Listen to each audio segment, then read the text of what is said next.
وقالت اليهود يد الله مغلولة غلت أيديهم ولعنوا بما قالوا بل يداه مبسوطتان ينفق كيف يشاء وليزيدن كثيرا منهم ما أنزل إليك من ربك طغيانا وكفرا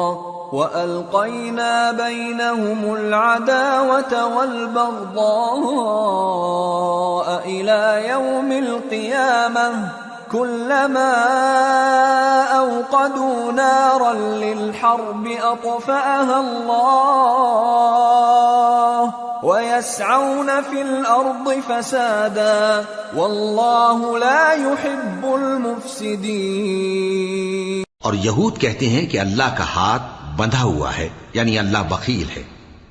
انہی کے ہاتھ باندھے جائیں اور ایسا کہنے کے سبب ان پر لعنت ہو۔ اصل یہ ہے کہ اس کے دونوں ہاتھ کھلے ہیں، وہ جس طرح اور جتنا چاہتا ہے خرچ کرتا ہے۔ اور اے نبی، یہ کتاب جو تمہارے پروردگار کی طرف سے تم پر نازل ہوئی، اس سے ان میں سے اکثر کی شرارت اور انکار اور بڑھے گا، اور ہم نے ان کے درمیان عداوت اور دشمنی قیامت کے دن تک ڈال دی ہے۔